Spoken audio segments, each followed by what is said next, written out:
on, I didn't start the behind the scenes video. So we're starting the video, and hi everybody, and welcome to the live computer video streaming page. Again, brought to you by Other World Computing. Because of technical issues, I was at fault. I didn't start it, so that's my fault. So I thought you didn't make mistakes. Oh, I make lots of mistakes. You know? Like hosting this show, I think. Oh my! Aww. Wow. No, Someone needs to give Craig a hug today. He's just having a rough night. He just needs a hug. Exactly. All right. All right. So yeah, let's talk about hard drives a little bit. So solid-state drives, I'm sure most people are familiar with, are much more like flash drives than they are like the traditional hard drives that most people are used to. So your traditional hard drive works very similar to a record player. It's got that platter in there that spins around. Most hard drives are 5,400 RPM or 7,200 RPM, and there's a head which looks very much like a needle on an arm that reads the information off of that hard drive as it spins around. And so that's the way hard drives have worked for forever. And solid states kind of have transitioned into a piece of equipment that doesn't move, hence solid state. There's no moving parts in it, and they're much lighter, and there's lots of wonderful things about them, including that they're much, much faster, but they work much more like a flash drive does. It's kind of a similar concept. Now, I'm hearing background noise. Is that you, Mike, or is that something coming from? No, that's me. It's you? Okay. All right. All right. So hard drives obviously have a rotating mechanical platter. Solid-state drives don't move at all. They are completely solid state. And there are even hybrid drives, right? Yes, that's kind of exciting. I like hybrid drives. And what they are, just as you were going to say, Craig, is a combination of both. So you've got a small amount of solid-state space there where basically it acts like a big cache, and then the rest of it is a regular mechanical drive. So it's kind of the best of both worlds. Because the problem that exists with solid-state drives is that they're so freaking expensive. You know, if you wanted to get a 1 terabyte solid-state drive, you're talking about $400 or $500, whereas Well, hasn't the prices, they have dropped down? I mean, they've dropped down dramatically. $400 or $500, you know, for a 1 terabyte is really cheap compared to what it was 2 or 3 years ago. And you can get, you know, a 100 or a 200 gig solid-state drive for, you know, around $100 or $150 now, which is really inexpensive and something people should seriously consider if you're, especially laptops. Laptop hard drives are notoriously slow because they're usually 5,400 RPMs, partially because they're so small, partially due to the power requirements. And putting a solid-state hard drive into a laptop is wonderful for lots of reasons. So it's a great upgrade. If you have a laptop that's a couple years old, it's starting to run a little slow, you put a solid-state in there, and it really can breathe some new life into a laptop. Even new laptops that we sell now, I just had a new laptop that I'm working on behind me here for someone, and it's brand new, but it came with a regular mechanical drive in, and before we even delivered it to the customer, we just pulled that out and put a solid-state in. And they're wonderful for laptops, especially because they don't use much power. There's no motor to drive. They're so fast. They aren't sensitive to being dropped and bumped because you don't have that spinning platter with the head that can drop and scratch and destroy the hard drive. Yeah, you can drop it and it's, you know, it doesn't care. There's no moving parts. So they're really wonderful for laptop computers. Yeah, I would think so, but they're also wonderful for the desktop computers too. I mean, people put like the operating system, like Windows, on the hard drive and the solid-state drive, and I understand they get a quantum jump in speed when their computers come up in a matter of seconds rather than minutes. Is that correct? That's exactly right. Absolutely, and that's exactly what a lot of people do. The computer I'm working on right now is set up that way. I have a big, you know, I don't know if it's 2 or 3 terabyte data drive where I, you know, keep all my stuff, and then I have a much smaller, I think this one might only be a 200 gig solid state drive that, you know, is primarily just Windows and other program files and a handful of data files that I use very regularly that I want to be able to load almost instantly. And that's a great way to do it because that way you don't have to compromise between having a lot of storage space or having really fast storage. You kind of get the best of both worlds, which is the same idea on these hybrid drives. It's kind of the same thing, except you don't have to deal with those separate partitions. Now, but a hybrid drive still works differently than, let's say, having a separate solid state and a separate magnetic drive, because in that the solid state drive acts more like, as you said, a cache drive, you know, rather than. Now, not C-A, not cash like they kind of spend, but C-A-T, Way cash. to not muddy that one up, you know? Yeah, I exactly. like both kinds of cash myself. Exactly. So is that in other words, it's doing all the thinking. In other words, it has some onboard smarts that kind of determines what you're using and what you aren't using as much, and kind of moves that into the solid state area. Is that pretty much how they work? Yeah, that's right. It tries to determine, the information you've looked at most recently and also most frequently, depending on the particular type of drive, and puts those into the cache area, which, it's not. It is technically a cache, but it's not the way we used to think of hard drive cache. Because a lot of hard drives, mechanical hard drives, do have a cache on it, but usually it's very small. It's 8 megabytes or 16 megabytes, Tiny. relatively small. Yeah, and which back in the day that was huge. Back in the day that was bigger than a hard drive, but now that's considered tiny, and they're relatively dumb. If you have a mechanical hard drive with like a 16 meg cache on it, the way it usually works is that if you ask it to read a file off that hard drive, it reads that files and 16 megs or 8 megs of files around it, thinking that if you want that one, it's likely you're going to ask for another one nearby.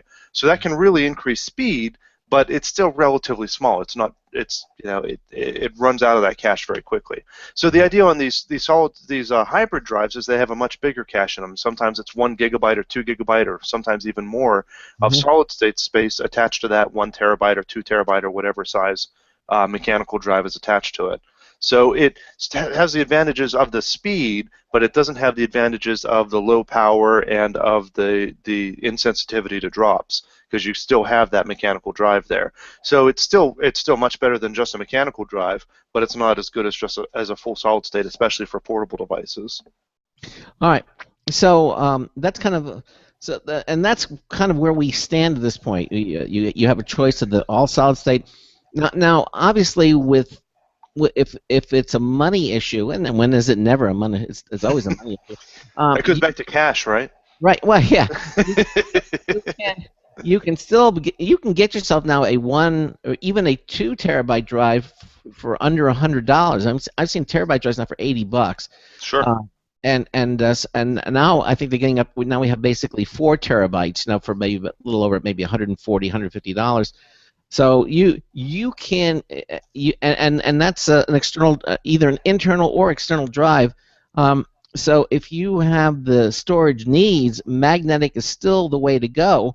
But you can use the magnetic still for mostly for your storage or for your program, and still get yourself a solid state drive for your operating system. You can get yourself a 500 gigabyte solid state drive with that, and then you could load your operating system on that.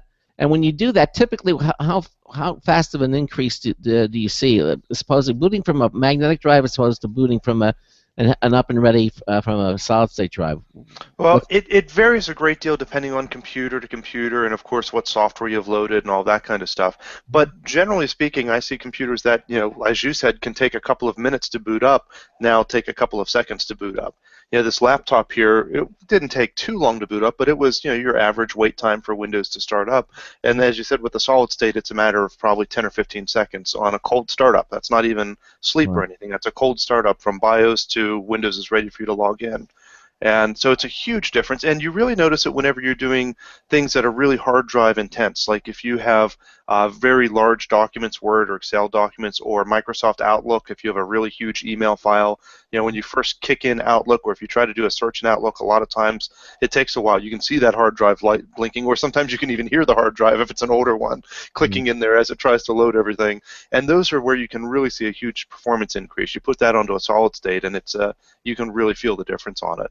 I think when your magnetic drive that starts clicking, that's usually a sign that it's dying. There's good clicking and there's bad clicking. Some people are sensitive enough to be able to hear them running normally, but you're quite right. If you start hearing those really loud, precise clicking, that's usually the sound of that head, of going around on the platter, that's hitting the platter, or the parts that hold it up are failing, the springs and so on that hold it, and that can be back up quickly and change that out. Which you should be doing anyway. You should already have many backups. But yes, if you don't already, that is a good sign that it is past time. Yeah. Wait, you're telling me that not everyone sits so long at their computer that they can't just hear their hard drive and notice when it's sounding off?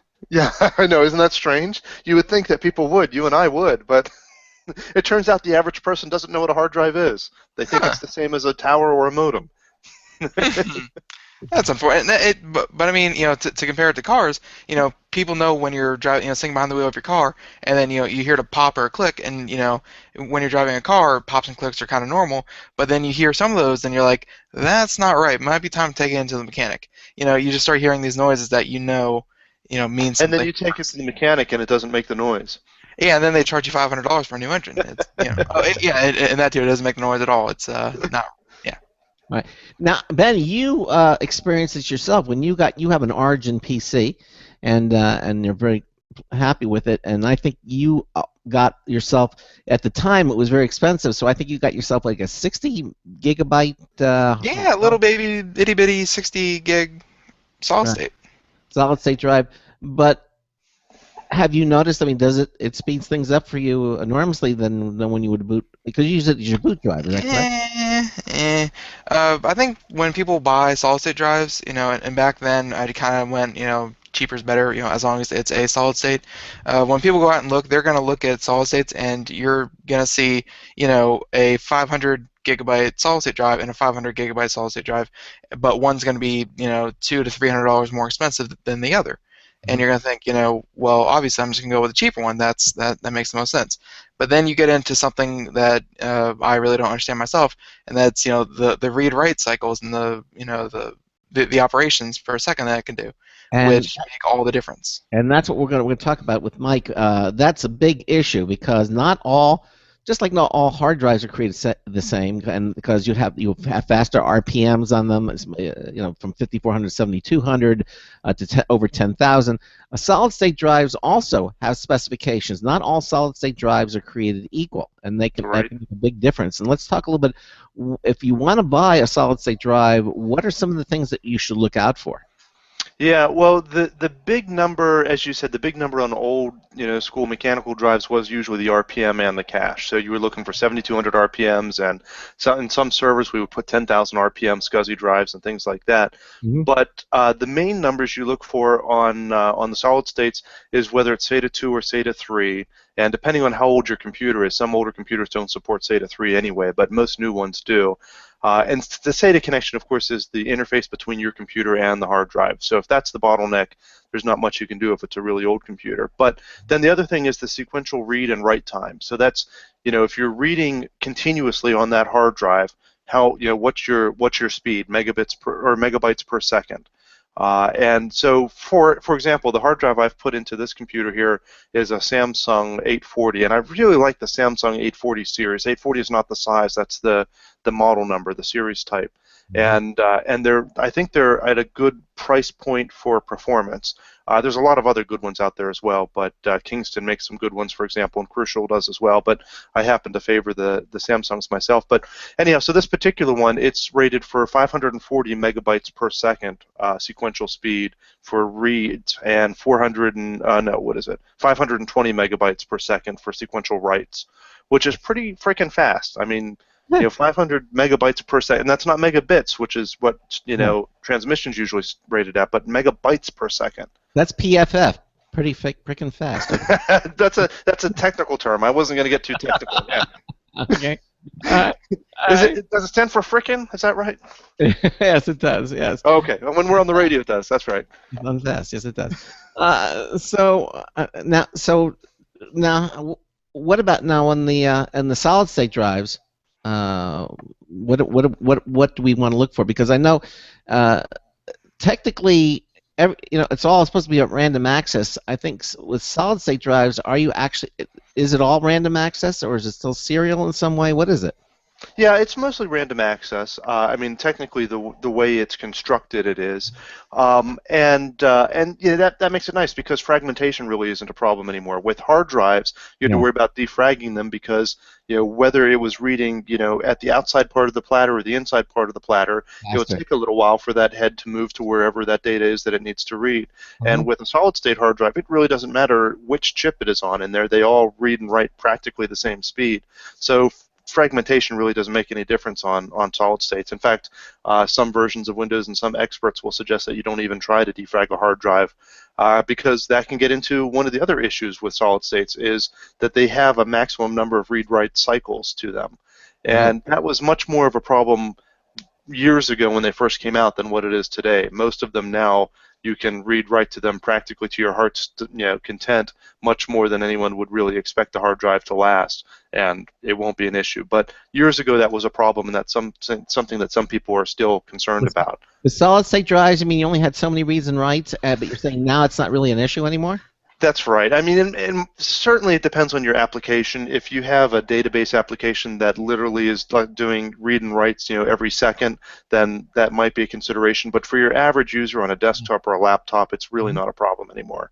Okay. I mean, even if you have your home computer on 24/7, it's not an issue unless you're running it as a server for something. Then maybe it's a consideration.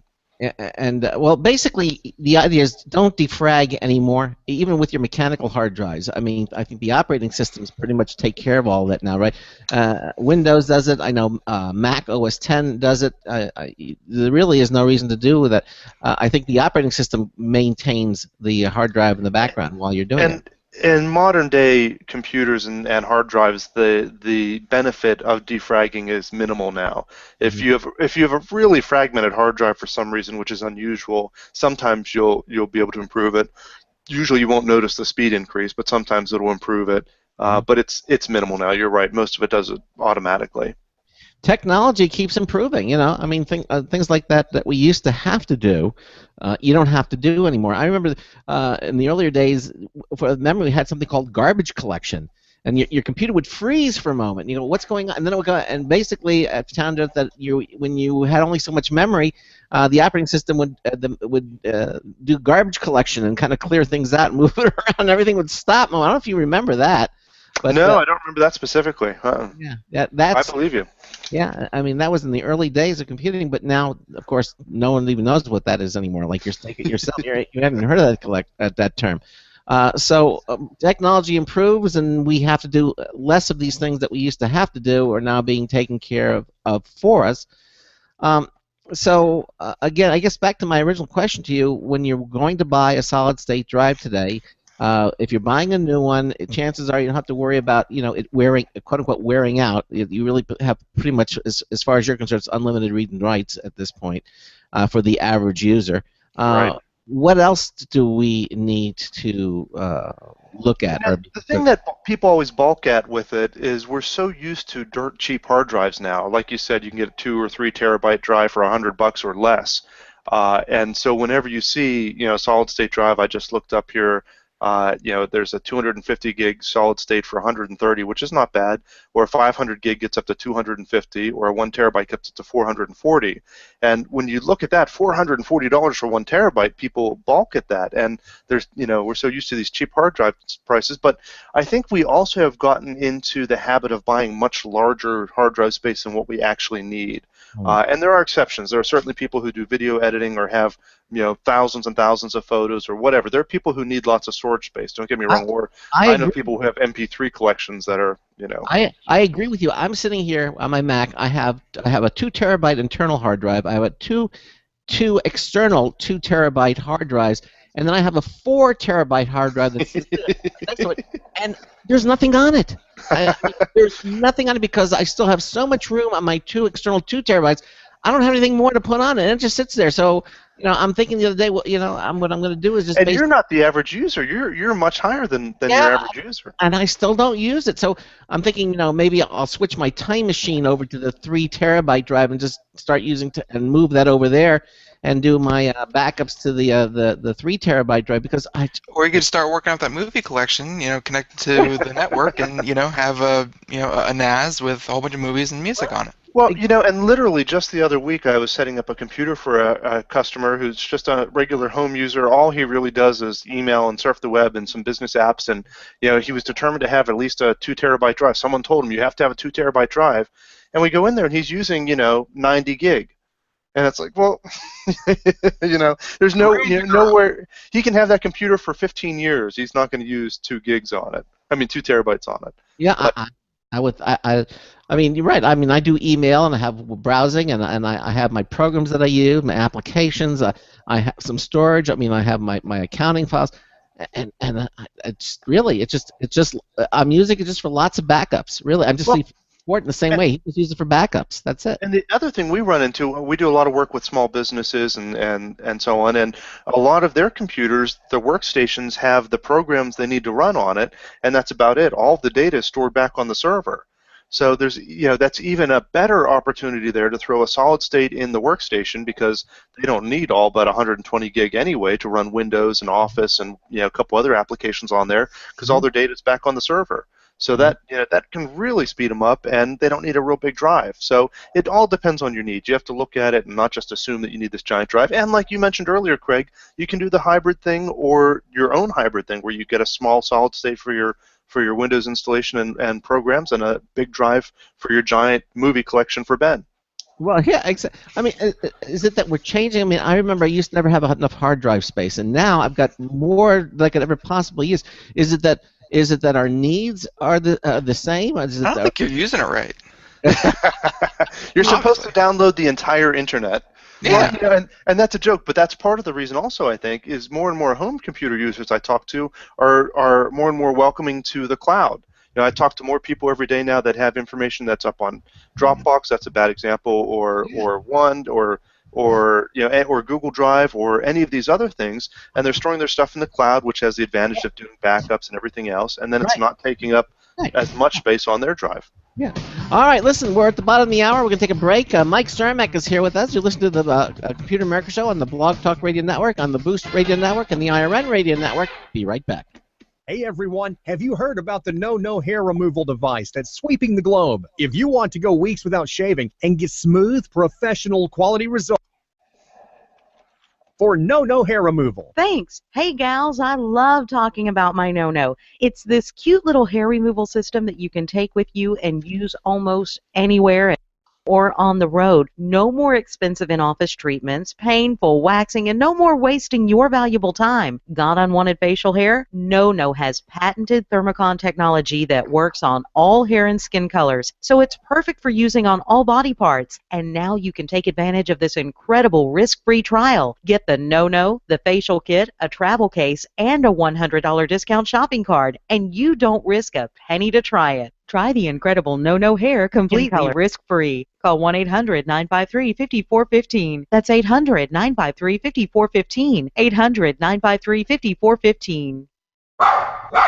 Looking for a best friend? Brother Wolf Animal Rescue has your best friend waiting just for you. The mission is to protect and enhance the lives of companion animals and the people who love them. Their no-kill rescue shelter is open year-round, making it easy for people to adopt their best new friend. This year, Brother Wolf will find homes for over 2,400 orphan dogs, puppies, cats, and kittens. All have ended up as an orphan through no fault of their own. Brother Wolf has created a safe, nurturing environment where these special animals can heal emotionally and physically until they find a lifelong home. Their life-saving transport program brings dogs and puppies from overcrowded shelters in the south to rescues in the north where homes are easier to find. Brother Wolf Animal Rescue is a 501c3 organization. To learn more about their life-saving work and to make a donation, visit their website at www.bwar.org. That's www.bwar.org. Help to realize Brother Wolf's vision when no animal is euthanized for lack of a home. Who's a good boy?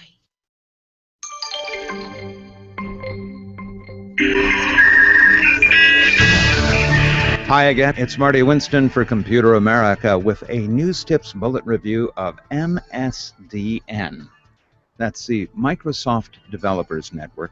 It's fairly geeky, and mostly it's IT guys who go there, and developers, guys who write programming. But it's not so geeky that it's not within the ken of at least several of you, so we thought we'd take another look. A new Windows PC build put us back in touch with Microsoft's PR agency to request a renewal for our MSDN subscription. As usual, that took months, but it also gave us an opportunity to see how the service has changed. The available downloads now span 11 terabytes of files, well beyond Windows and Office, with Azure and Microsoft Dynamics CRM and Visual Studio and Windows Phone Developer Tools. Filters let you narrow the pick list to a specific architecture, 32-bit or 64-bit. File extension, EXE for direct launch or ISO for burning disks. A language, a product family.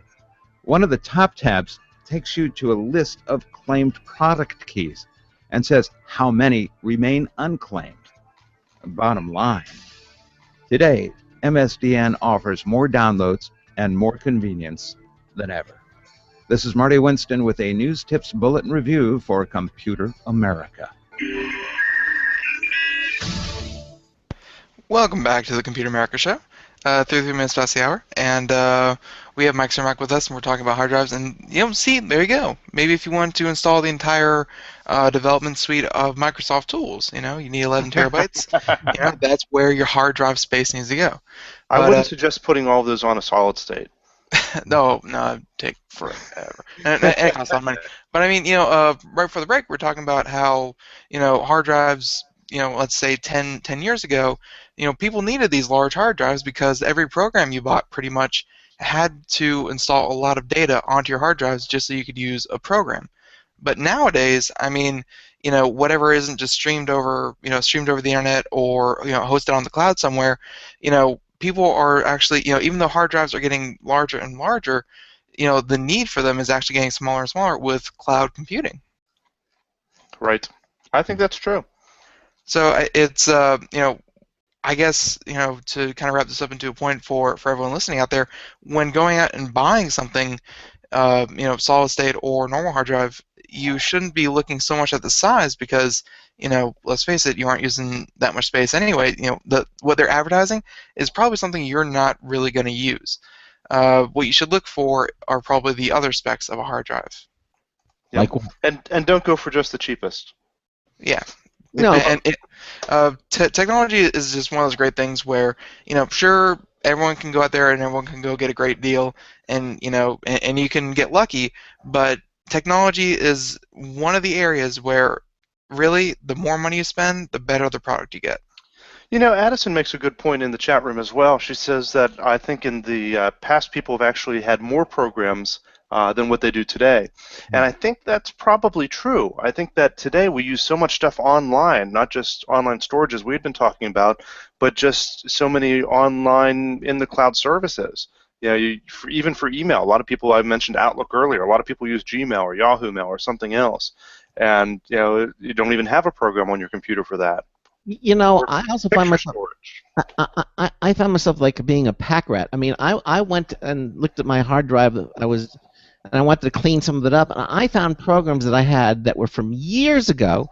They're still on there. They're so old that the operating system now identifies it. It actually puts a circle with a line through it. It means you can't even run these programs anymore. So, and I go, my gosh, and I've been deleting, and as I'm those are the exact programs that kept your feet dragging from upgrading your operating system. Right, and they were legacy programs. I can't even run them anymore, and I delete them. And at the same time, I go and I see my hard drive space getting more and bigger, which is fine. But the point is, and I realize I can never run them again. There's no reason for me to really even keep them. Not that I would even use them. Some of them are so obscure I can't even remember why I downloaded them. So if you have old programs, you might want to go through them and just get rid of those things because these legacy programs just don't run on today's computer. I've had them for years, and have no more use for them. So a little house cleaning is nice. But because we have so much space, we're so less inclined to do that because that's right. Why bother? Why bother? It's just there. I wonder. But I went ahead and did it anyway. But still. The cost per megabyte, that's what it was, and I think it's cost per gigabyte, but the cost per megabyte is like under a penny or something. Right. Storage. I remember, you probably remember too, Craig, I remember when you would rate hard drives, you would price hard drives based on the size, and it was $1 a megabyte. So if I wanted to go out and buy a 240 megabyte hard drive, I'm saying megabyte, Ben, I don't know if you remember that, but if I wanted to buy a 240 megabyte hard drive, it was about $240. And if you wanted a 120 megabyte hard drive, it was about $120. I remember for years that was the standard. $1 per meg, and now it's less than a penny. It's ridiculous. It is ridiculous. Because with 1,000 megabytes in 1 gigabyte, and then you have 1,000 gigabytes in 1 terabyte. I mean, it's a fraction of a But penny. I mean, who would ever use more than what 500 megabytes? That's so much data. And it's funny that we're kind of circling back where that's more and more true, where you store everything online in the cloud, and, you have these devices, and like your phone, where you can still get everything, but you don't have anything actually, you don't have as much stored on the actual device. Yeah, it's just the face. Your devices just have like your settings and like your authentication, like with your password. We're going back to the dummy terminals. It used to be, Craig remembers, you'd have the giant, mainframe computers that took up the entire room or the entire floor, and you'd have the dummy terminals that were just a screen and keyboard. And then we went the whole way in the other direction, where you'd have a laptop in front of you that was more powerful than that entire mainframe. And now we're going back the other way, where you don't really need all that power and speed in front of you. You can let it happen in the cloud. Yeah. Yeah, it is. No, it's coming full circle. Except we don't have dumb terminals, where there are computers that, but you. It's getting darn close to it. When I look at tablet computers and even some of the cheaper Chromebooks and it's not a dummy terminal for sure. They're not dumb. They're not dumb, but they're coming to. They are terminals. I mean, they relative to what you would have purchased 5 or 10 years ago. Yeah. You know what I mean? It's anyhow. Larry Ellerston from the CEO what's the You got it. He basically said that our computing was going to be. He said this years ago, that we're going to have like dumb terminals, and all our computing is going to be done offline somewhere, and it's really coming to fruition, really. Yep, I think it is. Yeah, yep. And I mean, there's holdouts. There's people who aren't comfortable with the cloud storage for various reasons. Some are legitimate. Some of them are just a little bit too concerned, I think. But I think you have to move that direction one way or another. At least some of the data. Here's my objection. For example, I have an iPhone, and I was very excited when the iCloud services came out, and I turned on the iCloud, and I said, I'm going to have everything backed up, and on the cloud and everything. And then I started noticing things when, my photos, for example. I would have all my pictures, and I would have them in a certain way, in a certain order. And then when the cloud would do it, I would come back to them, and the pictures were in a different order. They were scrambled. Yeah. That's such a small complaint. Well, I'm saying, it's not the way I had it. And this put them in folders, and then upload the folders. No, but the point is, I get it. You have 5,000 photos, and they're all jumbled up now. Put them in folders so they're a little more organized. Don't be, If all your photos were in a room, you would be a hoarder. They would call someone there to come and help you because you have a problem. But I don't have that. Put them in folders and do it away with it. I don't have that many pictures. I have maybe 40, 50 pictures that I carry on my iPhone. Because of the family 50 photos. pictures, and you're raising a hubbub. Yeah, because it puts them in a different order. Keep them in the same order. One will be in the different, and I try to group them. So now it may have changed because it's been a while since I've used the cloud, and it's been quite a while. So I might want to try it again, and maybe they fix that problem. But the point is, my introduction to it was not. Mr. Cermak, have you noticed this?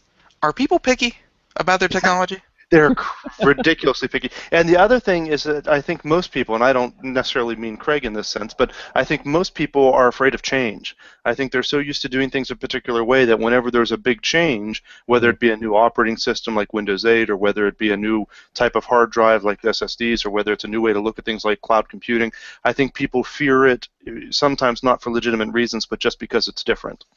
I didn't fear it. I embraced it. I turned I prefaced that saying I actually don't think you've necessarily fallen that category of being a computer geek. But I think a lot of people do. You've pegged Craig pretty well. He's adverse to change. That's not what I was trying to say. Oh gosh, no. I try things that are cutting edge, and I want to. But if the cutting edge things don't work for some reason, then I fall back to. And it's the same thing when you upgrade operating systems. Now, this has always been my advice to people, and it's proven to be perfect. Good advice is that when they come out with a new operating system, don't be the first to put it on your computer. Wait until it mellows out for a couple of months, and they have like the .01 or the .1 version. Yeah, just wait. And They're gonna then, have a new version out by the time you try something. Well, and if you are one of the people who have to be on the cutting edge and doing that, at least do so knowing that you are still testing it for bugs. I mean, expect that there will be some problems. yeah, back it up or back up your current OS version. So if something goes terribly wrong, you can clone it back onto your system, and really nothing's been lost. That's what happened with me with Mavericks. Mavericks came out, and for the first time I said, I'm going to ignore my advice, and I'm just going to put Mavericks on. I put Mavericks on like the day it came out, and it looked and like so many things that I had just didn't work properly. They didn't work the same way. There was something wrong, and so fortunately I used a program called Super Duper and made a clone. I just put the clone back over, and it was fine. So now I'm hearing Yosemite is around the corner for Mac users, and when Yosemite comes out, I'm going to wait for a little bit before I put it on, but I will put it on because I'm running Mountain Lion now, and there are a lot of good things about Yosemite that I'm thinking of put on. So I'm just going to wait for a little bit, and then I'll put it on and see how it works. Still going to make a backup, going to make a clone of the hard drive before I do that, though, just in case. Well, or you can pull that hard drive out and put a new solid state in and start it from scratch. Put your other hard drive in, just copy your data back. Yeah, it's getting to the point where I'm going to have to upgrade my Mac soon. I've had my Mac now it's going on 4 years, and that's old in computer years. Yeah, I know it's getting to be. Computer years are faster than dog years. But I did follow my advice when I bought this Mac. I bought the top line of the line, so it has it still has a Core i7. It's the dual core, so I got all the memory. So I've staved off the obsolescence. This still runs everything that I have, and it runs it extremely well. So I know what you mean. The video card I have used to be top of the line. Now it's mid range, and I'm just freaking. I don't know what to do with it. Okay. Well, guys, I want to. If you remember last month, we did a quiz. Oh yes, I remember that. Yes. And I actually prepared another one for this month. So I want to make sure I get this in before we run out of time. All right, go ahead. Are you ready, Matt? It's a shame. Charles was supposed to be here. Charles could have kicked Craig's butt instead of mine. Yeah. It can go either way. You never know. I'm not going to mention the score is only 1-0 right now, so it could go anywhere. Anything could happen. Okay. So we'll call this one "May Your Hard Drive Never Get Floppy." Okay. All right. Is that good? That's good. Catchy. Right, Catchy. You should use that or something similar to it. All right. Our first question, and we've got 7 questions again. Our first question is: the first hard drive, the first commercially available hard drive, was the IBM 350. Which came out in what year? Ben?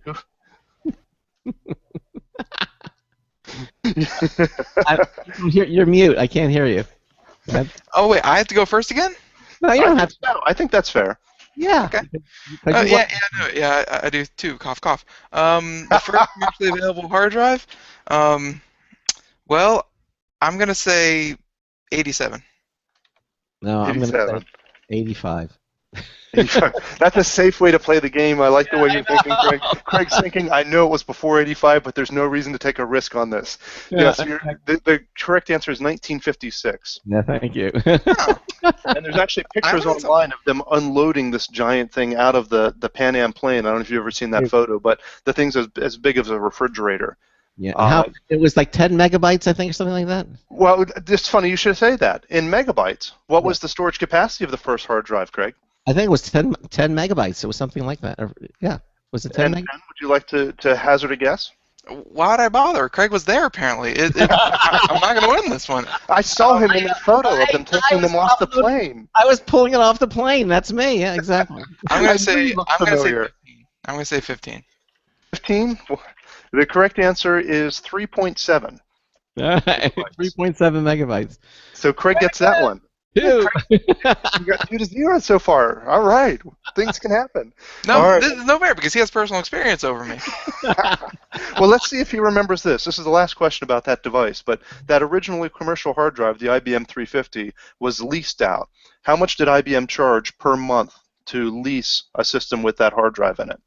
Okay. I know it was a lot of money. Ben, you want to go first? You want me to go first? I won first, so I have to go first. I would say, on a monthly basis, I think they charge like $100,000. Wow, $100,000. Mm-hmm. I'm gonna say 3,200 a month. Did you cheat? What? No. What? No. I think he loses points for cheating. Yeah, he does. He's very fast on Google, by the way. I should warn you. It happens to be $3,200. What a coincidence! Did you know the patent number is 3,503,060? Off the top of his head, he's got an amazing memory there, Craig. That's an amazing memory. Oh my! Okay. Oh, by the way, one I of the cheat on rules that of one. I the cheat game on that one. I just decided there's going to be a new rule to the game. Yeah. All right, question 4. Yeah. In billions of dollars, what was the worldwide sales of hard drives last year? In billions of dollars, I'll say 2. $2 billion. Mm-hmm. Ben? 9.5. 9.5. Good guess. It was actually 32 billion. Wow. Isn't that a lot? A lot. A lot of hard drives, yeah. It's been There's dropping. a lot of hard drives. It has been dropping, and I think that's partially because of the cloud storage as well, but that's a whole other thing. And because you get to a certain point, as we were discussing, and why do you need all that space? All right, so a gigabyte, as you guys know, is 1,024 megabytes, and a terabyte is 1,024 gigabytes. How many gigabytes are in a yottabyte? Yottabyte. I think. How many? I don't know.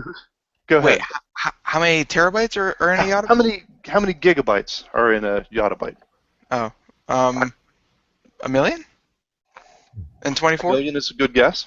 A million and 24. 1,024,000. I like the way you think.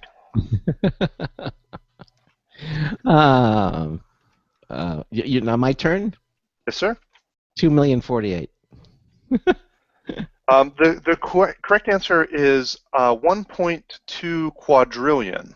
Oh, okay. So orders of magnitude. I will. So although Craig was off by a quadrillion, I still he win. was closer. That's awesome. It's cool when you can be off by a quadrillion and still be right. All right, question 6. We've got 2 questions left here. Windows 3.1 took less than 15 megabytes of disk space. How much space does Windows 8 use? How much disk space does Windows 8 take? Correct. Okay. Not the minimum requirements, because they require more than it actually uses, but how much space does it actually use? I would say 5 megabytes. That's a little low. I have to give you something, then. Okay, then 6 megabytes. No, I'm gonna say 23 gigs. 23 gigs. That's actually a little high. It's actually 8.4 gigs. Okay. Okay. So who's closer? Ben's got closer. He won one. Is a somebody little- keeping score here? I am keeping score. It's actually 3 for Craig, 2 for Ben, and I don't know how to count the third question where Ben cheated. So I'm gonna ignore that one. No, I gave up on that one. You can give that one to Craig. I'm gonna. Okay, let's make it a little interesting. We'll say it's 3 for Craig, 2 for Ben right now. So this Okay. last question will determine whether it's a tiebreaker or not. Okay. All right, are you ready? Yep. So the last question here, in nanometers, how close is the hard drive head to the spinning platter? And I'll give you a hint. A human hair is roughly 80,000 nanometers wide. Mm-hmm. So in nanometers, how close is that head to that spinning platter? And I think Ben is up first. Yes, Ben. I'm gonna say 25 nanometers. I'll say 26. Thanks, Craig. It's a good way to play. And Craig gave me the approximate space that I have to win this question. and you would think that, but as it turns out, the correct answer is 3. Wow. They run 3 nanometers, That's which is very why it's very, very close. Which is why even a fingerprint can interrupt that head whenever it's spinning. It's like a mountain. It would be You're huge. exactly right. If you think of a human hair as 80,000 nanometers, and this thing is 3 nanometers above the surface of the disk, it's kind of crazy. I guess that's why they don't, or at least they don't want you taking it apart, to try to get out the platters, because any dust or any little thing. They're assembled in dust-free environments. You can't have dust at all. I mean, You're right. Exactly, and that's exactly why. You're exactly right. Yep. Yeah, So we're going to call that a tie, unless we decide to give Ben negative 10 points for cheating. cheating. Oh, what? No, round down. -1,000. We're good. Negative I say 1,024. 3 I think negative 10 quadrillion. nanometers, exactly. We're all over the scales here. Well, that's fun. No, but yeah, Now, of course, the nanometer a nanometer is actually the distance that it takes light to travel 1 foot. Interesting. So that's how tiny. Since light's going 186,000 miles per second, and light travels 1 foot, that's the distance light travels, and that's how small it is. That's how tiny it is. It's tiny. I mean, it's when you think of 80,000 nanometers as a human hair, that gives you some scale. I mean, that's unbelievably tiny. Yeah, that someone has some really thick hair, and we're just lost on scale.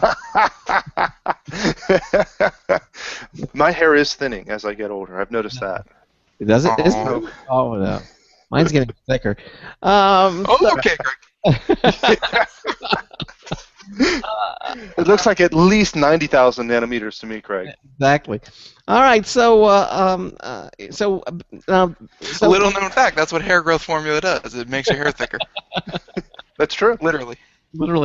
So we're again solid-state drives, hybrid drives, magnetic hard drives. What do you think? What do you think is going to be? I mean, solid-state drives are going to be Are they going to completely replace magnetic drives? You think there's always going to be room for? Yeah, it's going to. No, Well, the only reason I could still see magnetic drives is when you need really cheap, really big storage. And I think the need for that's going to continue to decrease for the consumer. I think they will probably still have a place in web servers for a long time. Google has a great document that came out about 5 years ago or 7 years ago. They did a great study on their hard drives because they go through so many of them. I mean, every day they're replacing hundreds of hard drives because they have an estimated, I forget how many thousands of servers that people estimate that they have. So even if you have 1% die, a day, that's huge. So anyhow, I think that they have tapes now. They have the streaming tapes that hold huge amounts of data on. The really old-fashioned way to store data. Well, and they also have punch cards. No, but I was reading somewhere that Sony or somebody came out with this really, that it would one digital tape would store. Like petaflops of data. Petabyte. Petabyte. On one. Yeah. So, pedophile is something different, I think. No, a petabyte. so the point is, I don't even know if magnetic drives are going to really be necessary for mass storage. The difficulty with tapes, of course, is that they're very sequential reads or very sequential writes, which make them ideal for backups, but not for usable storage. Because if you need something at the beginning of the tape or at the end of the tape, you've got to cycle it the whole way, one way or the other. Terabytes or even petabyte magnetic drives, but who is going to need a petabyte hard drive on their desktop? It's not going to happen, It isn't. I don't think it will. I mean, we have so much room now just with our terabyte drives, and with a 4 terabyte drive. So I think you're right. I think that the magnetic drives will be for places where they need to store copious quantities of data, and for the average consumer, like every phone call in America. Yeah, the government uses. Yeah, but it's going to be solid state drives. I think that's going to be it. And magnetic, just like the magnetic floppy disk disappeared, CDs are pretty much gone. I mean, when was the last time you used a CD? Right. I mean, read or write. And I went to reinstall a Windows 8 machine recently, and I have to admit it's the first time I've done it myself. I usually have one of my guys do it. And so I knew I had to create a recovery CD for it, just like you used to, or I assumed a recovery DVD, and came to discover, at least in this version of Windows, you don't even do that. You do it on a flash drive now. Yeah, exactly. Little stick. You had the stick. Yeah, and there wasn't even an option to do it on a DVD. Yeah. So optical media is fast disappearing. And it's all flash memory sticks. Apple delivers its OS now on a flash drive. You can either download it, but if you buy the computer from Apple, your memory, the OS comes on a flash drive, a little flash drive. So so that's disappearing. So I guess it's going to be pretty much solid-state drives. That's where it's going to be. I think it is. If we look back and if we look forward in 5 or 10 years, I think that the vast majority of consumer computers will be using solid states, and I think they'll be relatively small to our eyes. I don't think they're going to be 2 or 3 terabytes because I think more and more will be up in the cloud. We have a question about the Windows 7 and the browser in the chat room, but I don't know if we're going to have time to do that with us. Mike, you want to stay with us just into the next, so we can answer this question for us, and then we can say goodbye? You want to stick around? Yeah, I can hang around a couple minutes, see if I can help. Okay. Well, let's start it anyway. Ben, you want to read it? Yeah, sure. One of our users in the chat room, which I still hold dear, that is the easiest way to contact us. Craig says it's the phone, whatever. Okay, so the question is, this gentleman uses Windows 7, and when he has more than one browser window open with multiple tabs on most of the windows, the first group of the tabs auto-load the sites I use most frequently, so it shows as the first in the group. But at some point, seemingly at random, the order of the windows gets rearranged. What causes that? So it's kind of a browser issue. I'm not sure that I understand it. The first question, of course, would be which browser. But is he saying that the tabs when he first opens the browser are in different orders, or just like while he's surfing, the tabs move around? It seems like he has a group of tabs that automatically loads whenever he opens the browser, and that would be whatever websites he frequents. But he says at random all the tabs will rearrange, because I'm assuming he has tab 1, 2, 3, 4, and then at random points it'll go 3, 1, 2, 4. Okay. It'll just rearrange itself. Well, first we need to ask him which browser does he use, and even then I don't think it's going to, because I've never had that happen. Firefox, especially if it crashes or something, or you can have you open. He says Chrome. This is Chrome. Okay. Well, you're the Chrome expert. I'll tell you what. All right. Let's think about that for a moment, and then we'll come back and see if we can answer. All right. Mike Starmack's going to stay with us to the beginning of the next hour. You're listening to the Computer America Show on the Blog Talk Radio Network, on the Boost Radio Network, and the IRN Radio Network. It's our open mic night. After Mike leaves, we're going to have our computer and technology news brought to you by Slimware Utilities. We will be right back just in a few moments. Don't go anywhere. Broadcasting live, it's the only national radio talk show on computers to air every weeknight. Computer America, hosted by national columnist Craig Crossman. Tech Talk and your phone calls. Beamed nationwide at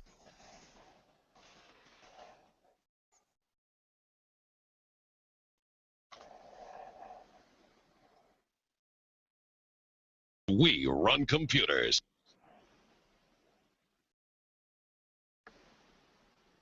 Hello and welcome into Hour 2 of the nation's longest running nationally syndicated radio talk show on computers. This is the Computer America Show, and I'm your host, Craig Crossman. And I'm your co-host, Ben. And we're continuing on. Mike Starmack has agreed to stay on for the next few minutes to help our chat room user out with this question. We also had somebody called Streaming Guide ask a question, which I answered, but he disappeared. So I just got the very beginning out to him.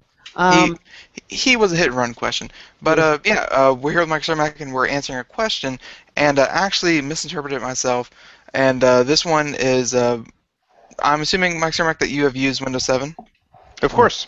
You've come across it in your I've travels. heard of it. Mm-hmm. Yeah, it was quite popular in the 80s. When you have multiple windows open on Chrome or any applications, it groups them on the taskbar. You can kind of click it and it expands upwards, and it gives you different instances of that program. So let's say you have 3 Chromes, you can click the little Chrome icon, and it'll give you the 3 sets. It seems like to him they're getting mixed up. They're not staying in the order that he opened them in. Which, I mean, to me, it sounds like that could just be one of the little quirks that is Windows 7. Like I wouldn't even begin to know the setting to change that. If there is even one. I know I don't use it very often, but I know in Firefox I'll have 2 or 3 tabs, and I'll close Firefox down, and then when I restart it, it will open up those 3 tabs again. and I know there's a streaming there is an option, I believe, where you can tell it, load these following, sites when you launch. But I've never seen them get a rearrange. But then again, they may have, and I never noticed it because to me it wasn't important. The order of those tabs wasn't important. So probably that's why, if it did, it went by me. I've never really noticed that. There is an option in Taskbar. If you right-click on your taskbar and go to Properties, in that first tab, under Taskbar tab, there's an option there to keep the taskbar, to group similar taskbar buttons together. And so what that'll do is if you have, My Documents open and a bunch of Windows Explorer windows open, it'll group them all together into one. I wonder if this would affect that a little bit, but I'm not sure. I'm trying to, on my computer right now, I have, 3 Chrome windows open. I have the chat room, I have the Google Hangouts with Craig, and I have a browser with several tabs open. And if I hover across any one of those down there, it shows me the preview of that particular Window's active tab. It's not showing me the other tabs within it. So I don't know if there's some other add-on that's actually adding that feature. I'm not quite sure. Without seeing it, it's difficult to say. Well, I guess the first thing I would try, if it's specific to Chrome, I'm sure Chrome is its primary browser, so you may not even know if it's happening in other browsers. But you could try starting Chrome without any plugins. There's a command line for that. I think it's dash disable extensions or something like that. You can Google it, or I can try and do it now. But and have it start without any extensions to try and see if that affects it. If it's some other Windows program that's doing it, that wouldn't help, but that might help narrow it down. Okay. What we'll do is, Jonathan asked that question. I'll do some research on that. I'll actually set up some trials and see if my tabs get reordered. I'll note the order, whatever they are, and then I'll see if they get shifted or changed. We're not saying that people that deal with technology get picky, but I think this was a good question just to kind of show what can happen. Hey, listen, Mike. Again, I really appreciate you staying on here. Now, of course, you tell us a little bit about techguy.org. What's going on with that? Yeah, right on. Well, and if you guys can't find the solution for this, that might be another resource to try. Tech Support Guy, you can go to the Computer America show and click on the Tech Support Forum, or go to techguy.org, and it's a community of volunteers, people trying to help one another with computer problems, similar to what we're doing here, really. And they're all volunteers. The site is paid for by advertisers and by donations. There's no pay service involved there at all. So you can go there, post a question, and someone will try to help you out or point you in the right direction, or at least give you a link to some place that might help you be able to solve your problem. And there's forums in there for tech support for Windows 8, Windows 7. If you want to replace your hard drive with a solid state, we can help you with that. Just about anything you can think of, there's someone in there who will probably know how to do it. Now, what you can do, he posted a link to the screenshot. If you wanted to, you can see it. And you can see what's happening with him there, Mike. He's got. I was just trying to make the screenshot big enough that I could see it, and now I see his car. I clicked on it. I got to the car too, but. I think he's tricking us. And all you have to do now is download this program called virus.exe. Always safe. Wait a minute. Okay. By the way, someone's asking in the chat room for you can go right to our homepage at computeramerica.com and click on the stream for the IRN radio network. But here's the URL. I'm posting it right there, and there it is. Okay. And you. That is the link to the IRN broadcast stream. They are streaming us right now, as is the Boost Radio Network and of course the Blog Talk Radio Network, so you can hear the live stream. Currently, the only place that archives our live shows is at Blog Talk Radio Network. You get the audio archives. You can also get audio archives at iTunes. iTunes has it. We also have we have the RSS feed where we also have the archive shows, and then of course all the live video archives. You can see those there. We have the video. Just go to the video archives page under the archives pull-down menu, and you can see all of our videos archives there as well. So you can see everything there at our homepage from our homepage at computeramerica.com. Anyway, again, Mike, thanks so much for being with us here, and you know, and we really appreciate you being here on the show every first Wednesday Madness of the month, and we look forward to having you here again real soon. You know. Right on, my pleasure. Well, next time hopefully I'll be able to quiz Charles and see how he stacks up against you. Yeah, yeah, exactly. All right. Well, again, thanks so much for being here, and I guess we will see you next time on Computer America. Okay. Sounds great. Have a good one, guys. All right. Take care. You too. Goodbye. All right. All right. There it goes. There he goes. Again, Mike Cermak, owner operator of Techguy.org, here with us doing the talking about hard drives, answering people's questions. Certainly appreciate him being here with us and doing that. Okay, well, Ben, I think it's time for us to do, we're going to do some computer news, and I know you've got some interesting stories for us, and I want you to lead with the first story because I am downloading them as we speak. So let's do that now, okay? Okay. All right. Tonight's Computer and Technology News is brought to you by Slimware Utilities, the official optimization software of Computer America. You can visit them at slimwareutilities.com to clean, speed up, and optimize your Windows system for free. That's right. Everything at the Slimware Utilities website is completely free. It's not a freemium model. It's not, you know, we will give you a crippled version, or you can use it for, 30 days or whatever. None of that. Everything at the Slimware Utilities website is completely free. They will clean, speed up, and optimize your Windows system. They have backup programs there as well. Look, download them all. Put them in your, in your toolkit if you want to. So when you need them, you have them. Use them. We use them here at the Crossman household.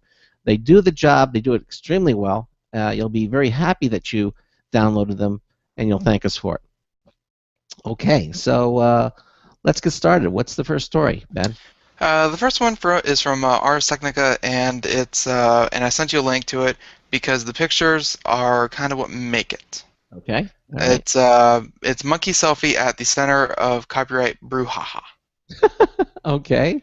And so the article is and by the way, you might have seen this on Brian Williams. He did a little segment about it, and but what he didn't show you was what kind of sprung up from it.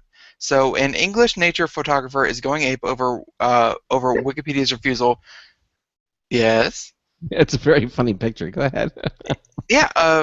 So is going ape over Wikipedia's refusal to remove pictures of a monkey from an online encyclopedia that he says are being displayed without his permission. Wikimedia, the operation that runs Wikipedia, says that the public, not the photojournalist David Slater, maintains the rights to the works. That's because the black macaque Negro monkey swiped the camera from Slater during a 2011 shoot in Indonesia and snapped tons of pictures, including the selfie and others at issue. Quote, we received a takedown request from the photographer claiming that he owned the copyright to the photographs. We didn't agree, so we denied the request. The picture is among the thousands the site makes available for free under its Wikimedia Commons, a fact that Slater says is costing him royalties. The picture went viral in 2011 when the media reported on the selfie. He must have taken hundreds of pictures by the time I got my camera back, but not very many were in focus. He obviously hadn't worked that out yet. And that's what the photojournalist said back in 2011. The image has at times been removed from Wikimedia Commons by various site editors. If the monkey took it, it owns copyright, not me. That's their basic argument. What they don't realize is that it needs a court to decide that. Slater said that the picture should not be in the public domain. They've got no right to say that it's in the public domain. A monkey pressed the button, but I did all the setting up. But Wikimedia countered saying to claim copyright, the photographer must would have had to make substantial contributions to the final image, and even then they'd only have the copyright for those alterations, not the underlying image. This means that there was no one to whom to bestow the copyright, so the image falls into the public domain. So that's where this whole article comes into, is where does copyright belong? Mm-hmm. I'm still looking at the selfie image. It's an adorable monkey. He looks so cute. Can you imagine looking in the mirror and saying that? And there's a couple other, and it's it's a face that only a mother macaque could love. Yes, I would think so. It's adorable, but the bigger underlying issue here that I believe is going to be taken to court and could actually have a pretty far-reaching consequences, not just a goofy-looking monkey face, is that it's true that they're trying to claim that it's in the public domain because the photographer didn't take the photo. But I mean, let's face it, monkeys can't own copyright. That's just that's not anywhere in the law. So from my point of view, wouldn't, even though he never took the picture, he owned the camera, he went out there, he did the legwork, and he submitted the photos, and he developed them and sent them out and distributed them. Shouldn't he have the copyright even though he never physically pressed the button? Yeah. Which I think this is one for the courts. Yeah, which Wikimedia Commons, they say since he didn't press the button, it belongs to everyone because he didn't technically take the photo. So this one is obviously going to go to court, and regardless of what restitution the actual photographer gets, it's going to be used later on by so and so took this picture on my camera, but I was out there and I handed him my camera. It's my copyright. I don't care that he took the picture of it. It's my camera. It's my rules. Yeah. It's the beginning of that court case where it's going to affect a lot more than just a funny monkey. This is gonna take a while to hash out, as all these technology issue things. Technology has brought a whole new world of litigation it really has. It really has. To existence. Yeah, things that would never be considered before are now. New things are always popping up, and it's going to have to be hassled on the court. It's going to take years, and that's just the way it is. By the way, Jonathan says that the monkey looks like a Jim Henson puppet. He does. I swear. He's really. There are a couple other selfies, and I mean, I don't know how this monkey figured out that he could turn the camera around, smile at it, and press the button. Yeah. But I mean, it's great. It's great. Yeah, it's a good picture. It's a great picture. That's amazing. Which I mean, also kind of throws fuel onto the fire because it is a great photo, and I could see it being used in many different places. Mm-hmm. And if the photographer doesn't have copyright to it, he can't sell it. Yep. Well. So he kind of missed out on his chance to get paid for his work. Possibly. Yeah. Which now means time to lawyer up. It sounds that way. Hey, Maximum PC. This is an interesting story by Paul Lilly. Amazon expands the same-day service to 6 more locations. That means now you can order something from Amazon and now have it delivered to you in the same day. Online shopping for the impatient. Exactly. One of the advantages that brick-and-mortar stores have over online outlets like Amazon is that you can waltz into a location, buy what you're looking for, and use it right away. Well, Amazon can't completely close that gap, but its same-day shipping service comes awfully close. The service is slowly expanding, with Amazon adding 6 new locations that qualify for the same-day delivery, including Baltimore, Dallas, Indianapolis, New York City, Philadelphia, and Washington, D.C. New York City, I'm surprised that wasn't the first one, really, but no, okay. All right, so there you are, 6 more places. Customers can order as late as noon, 7 days a week, and receive items the same day. It's not all that expensive for Prime members. It's just $5.99 for all the same-day delivery items they can order. Just $5.99? That's a hell of a deal, actually. $5.99 for the same. I don't know.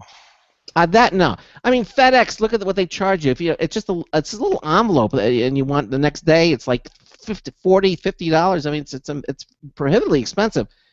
They're saying if you're a Prime member, you can have all the same-day delivery items you can order for just $5.99. Again, I don't know. I order pizza all the time. And it's $2.50. Yeah, right. Amazon is charging over 110% Well, for what Pizza Hut does. yeah, non-Prime members pay about $10, $9.98 for the first item, and then 99 cents for each additional one. Okay, all right. So it goes on to say, imagine how much time you will save now that you can get sunscreen, memory cards, toothpaste, hit movies, textbooks, and HDMI cables all delivered to your home in hours, 7 days a week, in one order from Amazon. Again, that's the Vice President of Amazon Prime. But, really, new convenient pricing also allows Prime members to fill up their same-day shopping cart with everything they may need for one low price. With more than 1 million eligible items, we aim to offer the largest same-day selection at the lowest prices.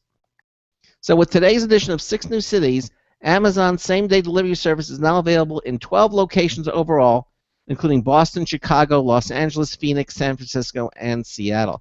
I mean, that's really quite amazing.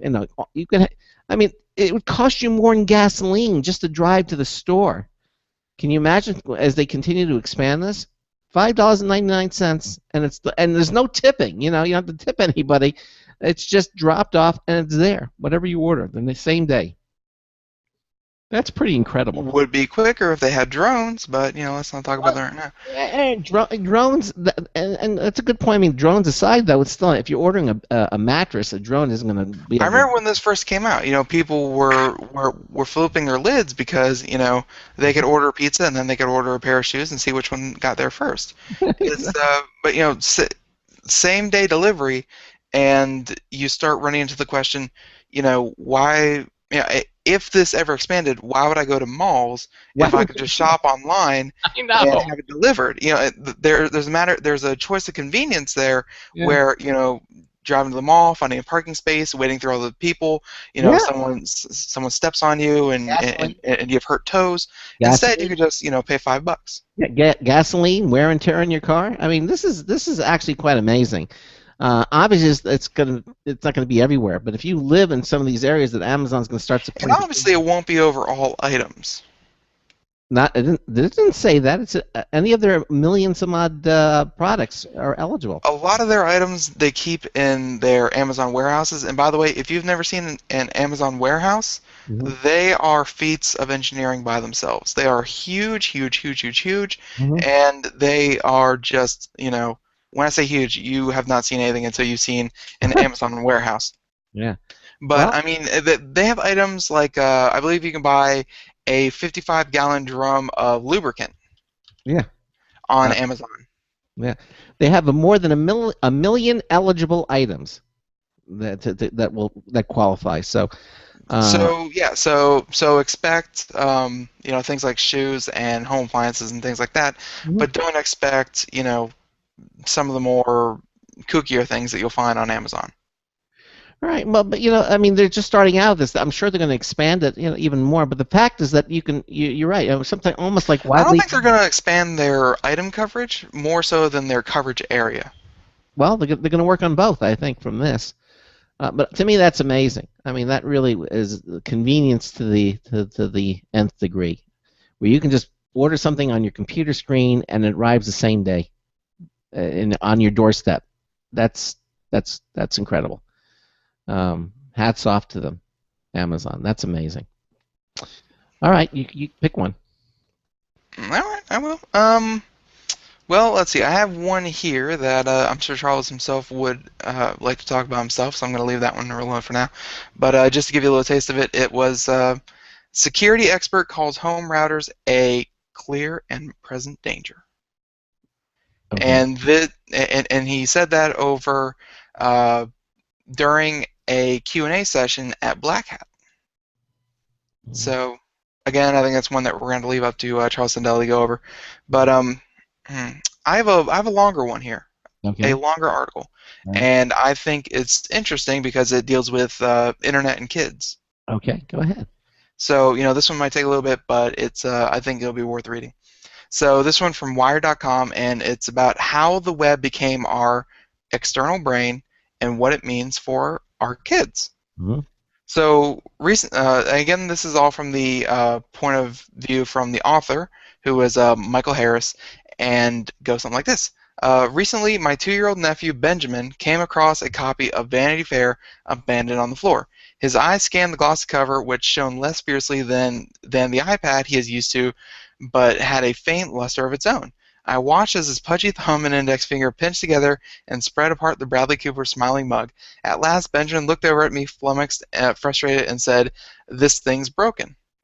Search YouTube for baby and iPad, and you'll find clips featured 1-year-olds attempting to manipulate magazine pages and television screens as though they were touch-sensitive displays. These children are one step away from assuming that such technology is a natural, spontaneous part of the material world. They'll grow up thinking about the internet with the same nonchalance that I hold towards my toaster and tea kettle. I can't resist all I like, but for Benjamin's generation, resistance is moot. The revolution is already complete. Good premise. Yeah. So, technology is evolving just like our DNA does. With his theory of evolution, Charles Darwin may have outlined back in 1859 an idea that explains our children's relationship with iPhones and Facebook. We are now witness to a new kind of evolution, one played out by our technologies.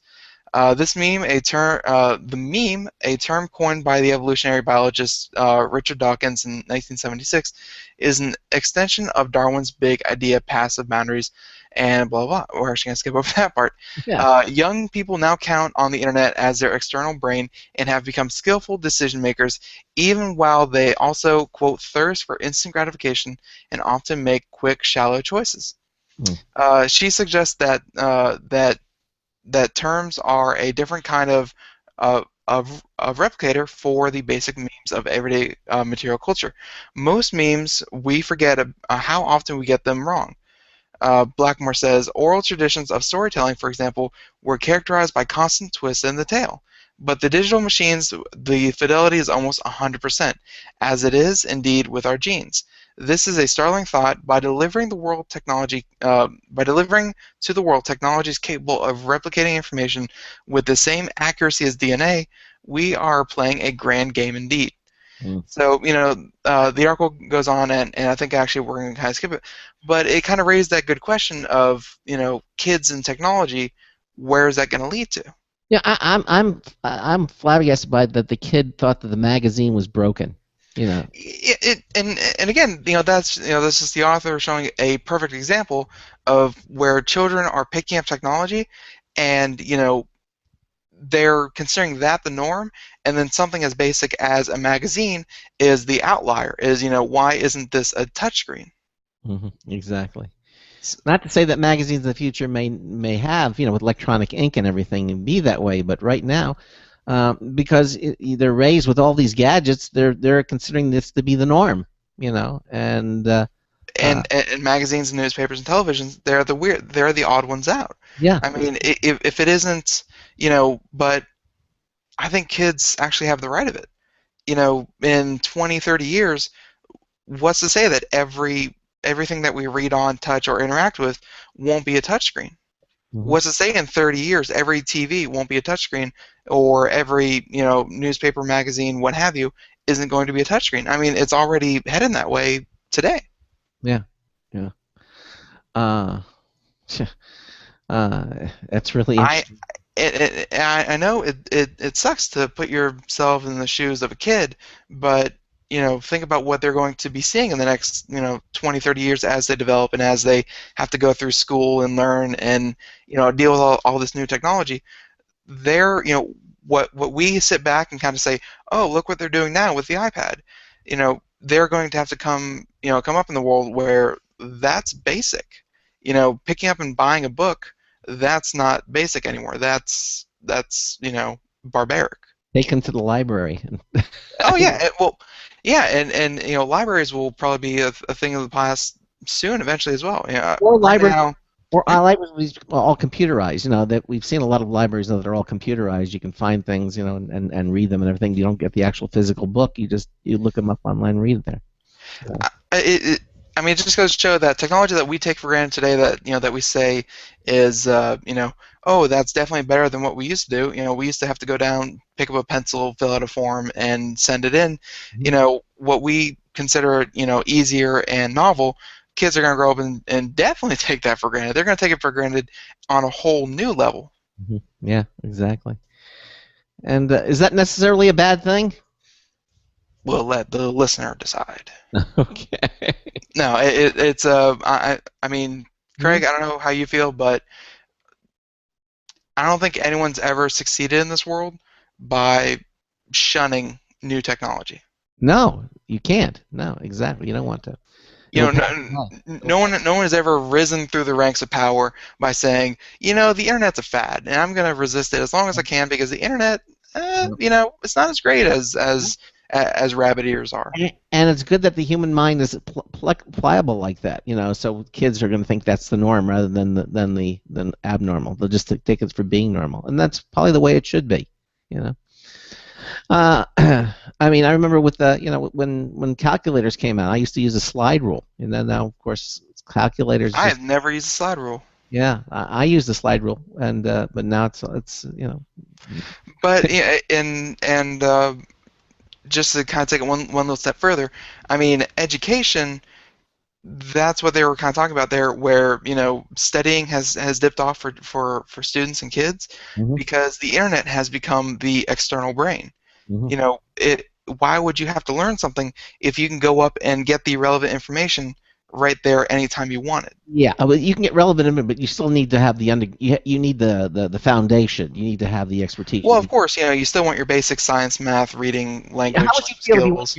If you went to your doctor and he says, he says when he has the internet and he's looking. See, look, but I don't care about that because that's what I do at home. I WebMD, and I am my own doctor. Yeah, I know, but you wouldn't want your doctor doing that. You want your doctor to know this stuff, You want. Okay. I'm going to scare so many of our listeners right now. Guess what happens when you tell them your symptoms and they write them down on a piece of paper? Guess what happens after they leave the room? They look it up? No, they hand it to a pimply-faced, scrubby intern, and they say, "Here are the symptoms. It's a 28-year-old female. Go check out and see what they've got. Yeah. Give me a list." Yeah, but there are look it up too. Diagnosticians though are still out there. It takes years and years of training. It doesn't mean you can't use the internet and things as tools to look up, but obviously you still need the foundation. But in the future. Yeah. Hey, listen, we're going to continue on with more computer and technology news. This is Computer America. Stay with us. This is a special alert to all Americans who own a vehicle with less than 120,000 miles with an auto warranty about to expire or no warranty coverage at all. Major car companies filing for bankruptcy. Cover America Auto Care has announced revolutionary, inexpensive mechanical breakdown coverage that is now available to the general public to save consumers thousands on auto repairs. An open phone line has been established for drivers to call who own a vehicle that is less than 10 years old for a free 5-minute quote and to see if you qualify. The number is 800-483-2514. Drivers who are covered with this auto protection will not have to pay for a covered repair again. This is the auto coverage now sweeping across America at a fraction of what dealerships charge and is now available to the public by calling today. The number to call is 800-483-2514. 800-483-2514. That's 800-483-2514. Don't complain about it.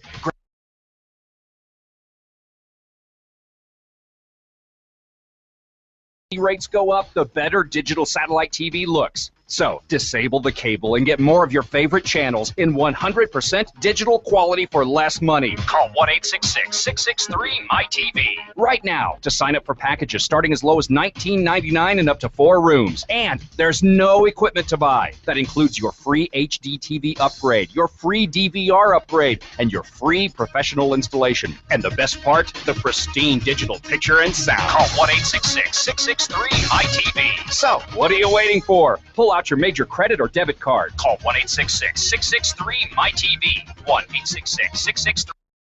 Disable the cable, cut costs, and MyTV. My TV.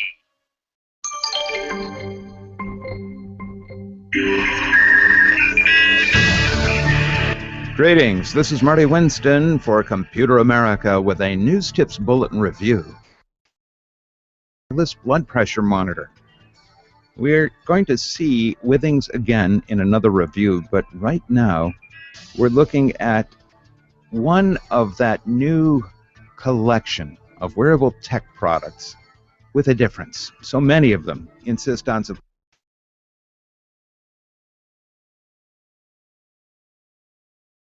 support Bluetooth 3 for Android 4 and higher devices, so their use isn't limited to that iStuff minority.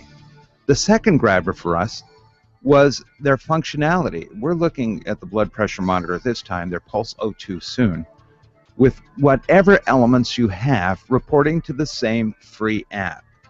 Available on Android, available on iOS. The blood pressure monitor is a fully automatic inflating pressure cuff that reports systolic, diastolic, and heart rate to that app for both instant reading and automatic historical tracking. Once it's charged, it's a no-brainer to use. Bottom line, the Withings wireless blood pressure monitor is just as useful for people who want to keep an eye on their routine blood pressure as for those who use blood pressure as a measure of the effectiveness of their exercise regimens. This is Marty Winston with a News Tips Bulletin Review for Computer America. Welcome back to the Computer America Show. 33 minutes past the hour, and yeah, we're doing computer and technology news. And by the way, one of our chat room participants had a great quote. I'm going to read here. This is by Streaming Guide, the very prolific, said that, quote, "If Edison hadn't invented the light bulb, we would be using our iPads in the dark." Yeah, right. Yeah, they throw off a lot of good light. You know, you can put up a white screen and see everything. Exactly. Oh yeah. Huh. Okay, I thought Snopes.com was the rumor website that you can check. Snopes has all the answers to every urban like. Urban legend, right? Yeah. So, yeah, and Addison said that Einstein had a phone number that he couldn't keep remembering his phone number, and I thought maybe that we could find out that was an urban legend or if it was actually true. You could find that in Snopes, couldn't you? Yeah, probably. Yeah. So, he said maybe he checked Snopes. He couldn't. He checked it and he said it's not in there. Okay, well, you know, it was worth a try. Maybe we can find it somewhere else. Anyhow, Ben and I, as you said, are doing computer technology news brought to you by Slimware Utilities, and this one from Maximum P about Activision. Activision Blizzard sees decline in profit and WoW subscribers, but still beats expectations. Not surprising. World of Warcraft loses 800,000 subscribers in 3 months. Maybe it was just their computers getting older or something. But some 800,000 questing game players fled from World of Warcraft during Activision Blizzard's fiscal second quarter, ending in June. That leaves the world's most popular MMORPG with 6.8 million subscribers, enough to maintain its top spot among the competition. Those who quit the game were disproportionately concentrated in the East and similar to the seasonal decline experienced during the second quarter of 2012. This according to Activision Blizzard. What do you think it was? I think people heard that you were leaving World of Warcraft and they all left. Actually, I'm sad to admit that I was one of those 800,000 people. Well, why did you? In the statistic. Let me ask you this: why did you leave it? I'm curious. Let's put it this way. Yeah. There is a dry spout when they announce a new expansion. Mm-hmm. You may, the computer industry sees this when Windows 8 came out. Mm-hmm. Like when they announced Windows 8, there was a drop off in computer sales for Windows 7. Mm-hmm. Because people were thinking, well, if Windows 8 is right around the corner, why would I pay for an outdated machine? Mm-hmm. The new expansion is right around the corner, and for World of Warcraft, that means that their development of current content, because the reason that Blizzard maintains the spot after 11 years, Mm-hmm. 11 years, Yeah. that is a long, long, long time. Actually, no. Yeah, it's been about 11 years. That is a long, long time for a computer game. No one computer game has been that long, and I'm sure there are some for the browser and some others that are still active. But I mean, World of Warcraft is still has millions upon millions of users that is still going strong, but they don't have new content to keep the people coming back. So I feel like at least 800,000 and probably going to be more before they release a new expansion are going to cancel their subscription because they don't have anything to do. Well, what was the last one? Cataclysm? Wasn't that the last one? Cataclysm, and then they came out with Mist of Pandaria, Okay. which is the current one, and now they're going to have Warlords of Draenor, which will be out by the holidays. And when that comes, you're going to see, honestly, by my prediction, and you can quote me on this, when that releases, you're going to see Blizzard jump back up to over 10 million active users. Ah, okay. So they're just waiting for something new to do. Yeah, because for a game that builds itself as being so dynamic that it comes out with new content all the time, they've been sitting on the same patch for about a year. Yeah, for about a year. Why? And that's because they're putting all of their development resources towards the new expansion. There's no point in creating they do new patches and point ones. So they can have 5.3, 5.4, 5.5. Their last one was released a year ago with any new content. So people have played through it, they've experienced it, they've had their fill of it. Now they're waiting for something different. And that's when you're going to see the subscribers drop off. And then when the new content comes out, especially a brand new expansion, that's when you're going to see your subscribers return. And I have no doubt that the subscriber base, even though it dropped below 7 million, will probably jump back up over 10 million by the holiday season. Okay, well, there's Ben's prediction. We'll see if it comes. For sure. True. Okay. All right. Good story. All right. Go ahead. Pick one. Yeah, and also just one quick thing. They also have other things like new expansions to Diablo 3, to Hearthstone, Heroes of Warcraft. They have other franchises that they're also plugging as well. So where there's no content for one, there's plenty of content in the other games. So those other games are seeing a bump in users. Okay. That's where it's going. Okay, so oh wait, Craig, why do you think Blizzard is losing? You asked the same question, so I'm going to ask you the same question. Well, you're more solidly entrenched in this world than me. Okay, just playing. All right, well, yep, computer technology news. This one is for anyone who has purchased a Vizio TV. Ooh. Okay. I think it's a lot of people out there. Yeah. This one from Engadget, and Vizio recalls 245,000 with a T, 1,000 Wow. HD TVs to fix stands that might let them tip over. Ah. Watch out, small dogs. You might get crushed. So Vizio's E series has been excellent, cheap option for big HD TVs with full array LED backlighting that enhances picture quality, but several versions are being recalled for a serious safety issue.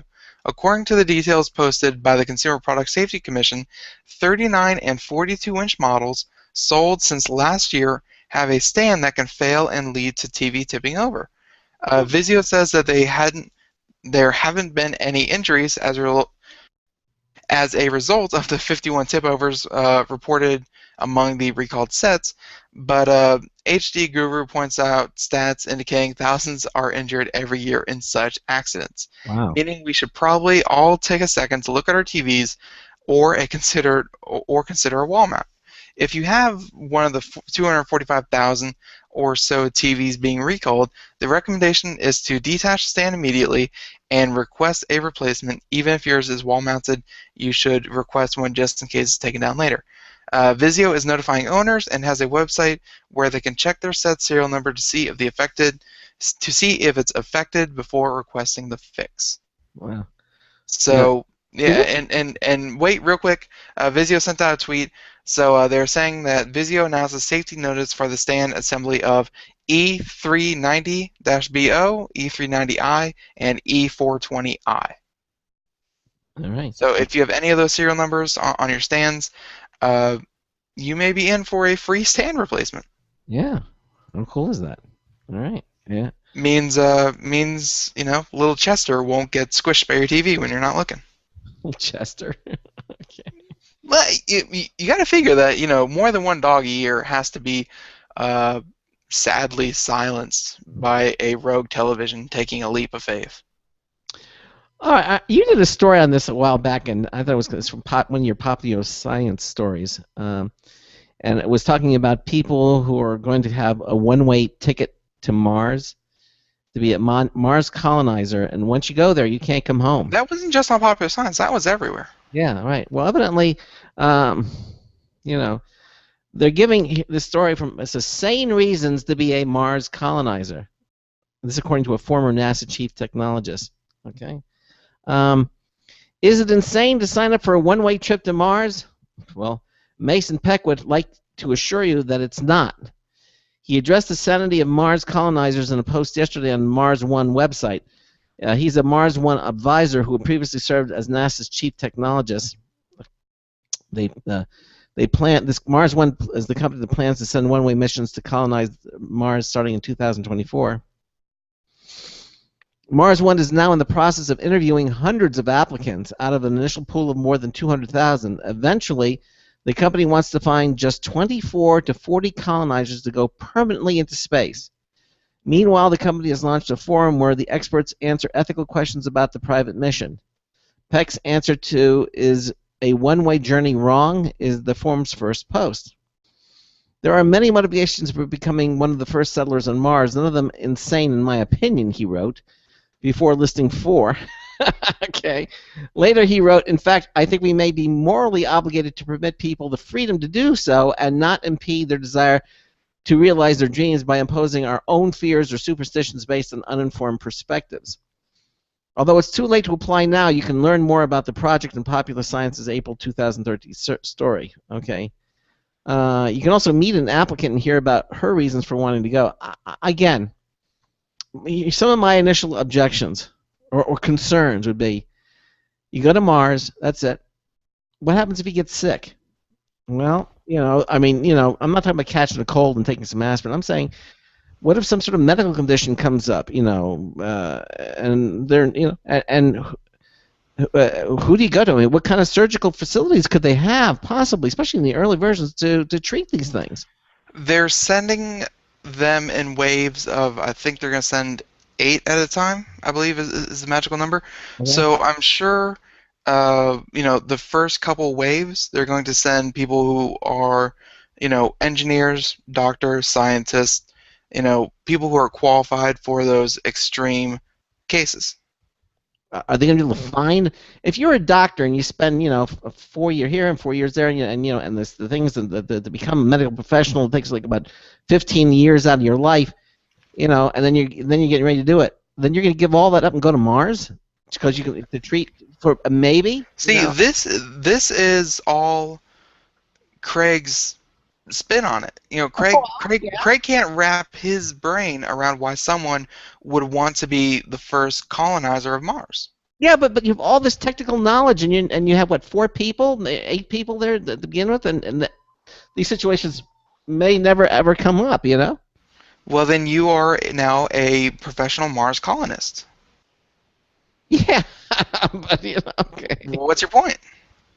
Somebody wanted to know about if politicians who go up there, and somebody said politicians really aren't people. Okay, but no, seriously. I think that look. I choose to see it this way. Mm-hmm. There was a group of people that said, "Hey, we can find another route to India." Mm-hmm.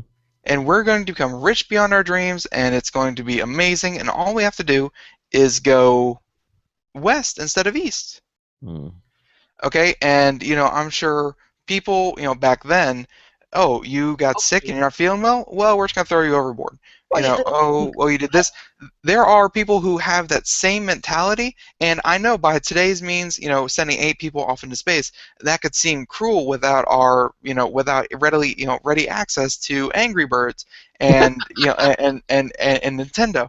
But, people still have that sense of exploration, colonization, just it's something, a calling higher than, where can I get pizza on this street corner? Maybe in the early days, people have been pioneers and expanding on the globe, and I could I don't understand. think the pioneering spirit has gone out.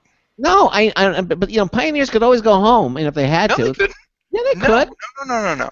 The trip to India going west, that was, everyone took the real possibility that, hey, that, the planet could just fall off and we could all die. All I'm saying is in today's enlightened society, knowing what we know today, to conscientiously take a trip to a planet where you cannot go back, and if some sort of emergency arose, and there would be nothing literally that anyone could do for you, and you could die. I mean, can you imagine? I'm just even something as, I don't know, getting a kidney stone, and you have to have it removed, and you're on Mars, and you're in this crippling pain. And nobody there to take it out. Let's go with the fact that, first of all, they're screening. They went from 200,000 applicants down to a couple hundred, and they are screening for 24 to 40. Yeah. They are digging through these people's brains, medical histories, parents' medical histories, grandparents' medical histories. They are looking for the best 0.01% of the people that applied. In physical condition. Physical condition, in medical condition, yeah, sure, anyone's pancreas could explode.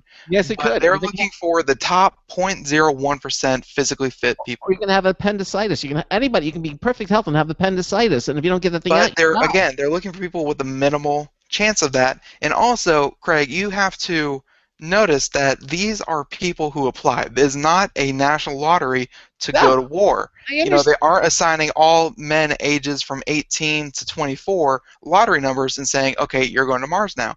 These are people who accept the fact that they may never come back to Earth. Yeah, but they also accept the fact that they could die. We're all going to die, but they're going to die on Mars. They accept that fact. Dying from appendicitis is probably one of the worst. I mean, the pain. Okay, let's take death completely out of the equation. Everyone's gonna die, Craig. Do you have any other objections to this? Death would probably be the main reason. That's your only one. Well, that's the main one. I'm sure if I sit back and thought about it, some there'd be other things. I mean, but primarily. If I wanted to travel the world and I was going to India and I did not understand their road system, because let's face it, we've all seen those travel shows and there is no system over there, and I got hit by a car, I kind of brought that one up on myself. Yeah, but you have chances of dying everywhere. Yeah, but there are hospitals. There are places you can go to. There's no hospital. Oh no hospitals. Oh no. No hospitals in India? What's gonna happen? Okay. What if they get poison ivy? There's no poison ivy on Mars. Exactly. They're going to pick people who are in good physical condition. They're going to minimize their risk for having anything medical happen. Okay. And they're going to send smart people. They're going to send doctors. They're going to send scientists, engineers, what have you. They're going to make the best go of colonizing Mars as they possibly can. You think they can send any lawyers up there? It sounds like the lawyers are having it out right now, right here on Earth. Okay. All right. Just like the article said, they have a forum where they're having all the ethicists, people who are very ethical to ethicize about ethics. They're talking about all these different kinds of questions and more that we're not even thinking of. You know what this reminds me of? This reminds me of a scene for the movie Contact. With Joe. Oh yeah, I know. And they're like, oh no, why would we do this? They gave her a pill. It was a suicide pill, and she's, are you going to send me up to this, out there for me to kill myself? He says no. He says he says something could go wrong.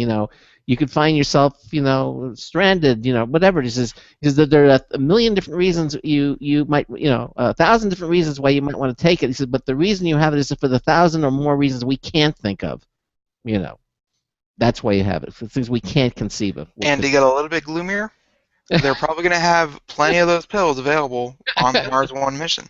Yeah, exactly. Well, there you go. Why did I do this to myself? Mm-hmm. Okay. Okay, well, Craig, listeners out there, I feel Craig's unwarranted concerns are unwarranted. Okay. They're so basic that a 6-year-old would have the same concerns. Okay, thank you for that. No problem. All right.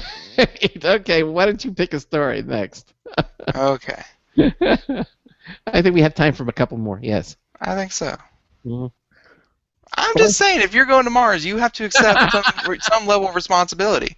can't let it go, can you? A reporter that goes to, Syria, He can still go home. He can take a plane home. He doesn't. okay, no, but he takes that there's that inherent risk. Okay. Yeah, but not for your entire life. You can go home. The Okay. pioneering spirit is not dead, folks. I will do a story if you don't. Let's just say that Craig will not be going to Mars. No, I Okay, won't. this next story from Ars Technica. Mm-hmm. Yes. Craig apparently ain't going anywhere. California man sues Sony over Killzone's 1080p graphic claims. Okay. The latest generation of game consoles has led to a fair share of pixel counting debates Uh-huh. and complaints from gamers and developers, but they all pale in comparison to the proposed class action lawsuit just filed against Killzone Shadowfall maker Sony Computer Entertainment, which accuses the game of falsely advertising 1080p graphics it did not deliver. Ooh. In the complaint, and they have a link here, filed yesterday in California's Northern District Federal Court, plaintiff Douglas Lodore notes that Sony promised 1080p single-player and multiplayer graphics in advertisements and interviews for Killzone Shadowfall before the game was released last November. The game's packaging also featured 1080p HD video output logo on the back of the box. Okay. But as Digital Foundry pointed out in a March analysis, Killzone's multiplayer mode actually outputs natively in 960 by 1080 resolution, half of the 1920 by 1080 standard for the 1080p. The output full 1080p graphics, this source image is fixed with a temporal upscale that fills in gaps with a horizontal interlace made up of pixels from the previous frame. The result is a graphical performance that the lawsuit and many reviews call blurry to the point of distraction. Mm-hmm. Sony and the developer Guerrilla Games addressed these complaints in a blog post at the time, laying out the details for its temporal projection pixel filling and arguing that it indeed provides subjective similar results to native 1080p rendering. So Lidore's lawsuit isn't satisfied by the argument. Quote, while this reconstruction technique might be novel, it is decidedly not the, quote, native 1080p Sony promised. Was anyone actually harmed by the alleged deceptive resolution fudging? Lidor argues that he was to the tune of $50 purchase. Had plaintiff known that the Killzone multiplayer was not running at the graphics of 1080p, he would not have purchased it at all, or would have paid substantially less for it. Just refund the guy his $50. What? The complaint accuses Sony of false advertising, breach of warranty, fraud, negligent misrepresentation, and unjust enrichment. Oh my gosh. So this gentleman is taking Sony to court over false advertising. Oh my. It's not, and by the way, as soon as you bring something like this, Craig, everyone knows class action lawsuit is not about getting everyone their money. It's about getting the lawyers their money. That's right. The lawyers will only get the money. He might get his $50 back if he's lucky, and that's it. Yep. Yeah, exactly. So, he brings this to the foreground. He's fighting for all of us, and it turns out that Sony is actually doing what a lot of companies are doing with the new next generation consoles, because let's face it, with the Xbox One and the PlayStation 4, they've been billed as being next generation. They're really good graphics, really good hardware, but the consoles had only been out for a couple months. No one really had the time to develop games for them.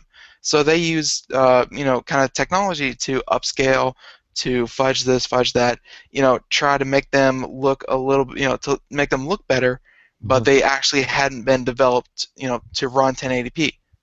So false advertising, completely agree. This guy is bringing up a class action lawsuit because he was harmed. Not so much. Yeah. Okay. I think he should have done what the rest of America does, which is give them a 2-star review on whatever your favorite gaming website is, and go on about your life. Basically, I agree. Oh, another example of the litigious society that we live in. I'll tell you what. I got a quick one here from Engadget. This is saying that Facebook Messenger sorts notifications and voice replies with Android Wear. Thanks to a recent update, Facebook Messenger is the latest mobile app to play nice with Google's Wrist initiative.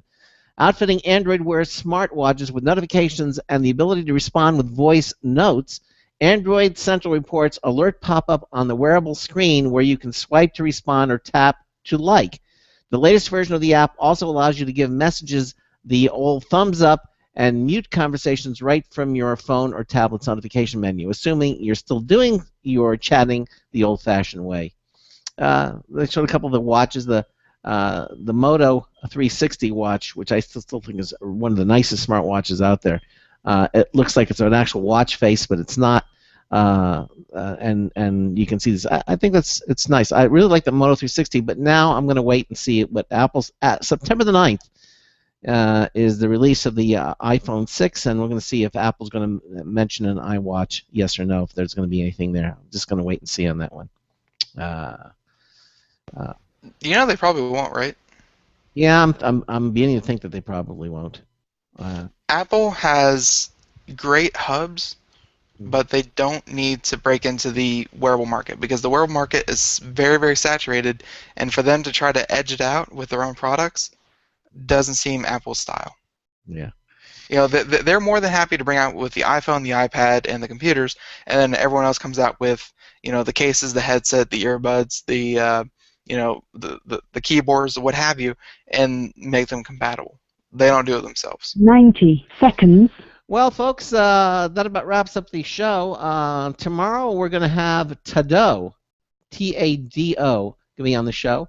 And Tendell, they started off as a Kickstarter campaign, but now they're coming out with this. Basically, it allows you to control your home's heating and cooling using your smartphone.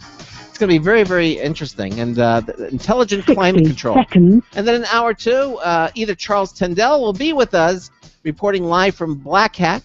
He's out there, or we'll do computer and technology news. Either way, it'll be brought to you by Slimware Utilities, the official optimization software of Computer America. So thank you so much for being with us. So either it'll be Ben will be with us again, or Charles Tendell. Hopefully we'll get it worked out. Better not be. Charles Tendell better get that working. Yeah, he better. I'll let him know you said that. Okay. Tell him I did it with a tone of indignation that belies my years. Yes, righteous indignation. There we go. So that wraps it up, and we will see you next time. So until tomorrow night, this is Craig Crossman hoping that your hard disk never becomes floppy. We'll see you tomorrow night. What's a floppy disk?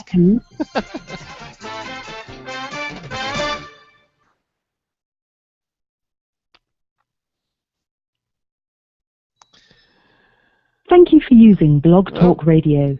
Goodbye. Okay, so we are out from the radio show, and thanks again to everybody for participating and some of our new users, streaming guides in there. We got some new users. Thanks for being with us here, and see you tomorrow.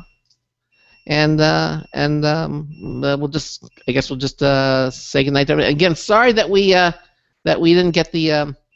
Sorry that we didn't get Charles Tendell and all the great things. And the video, the live video, and also the video was late. Yes, that was my fault because we got tied up.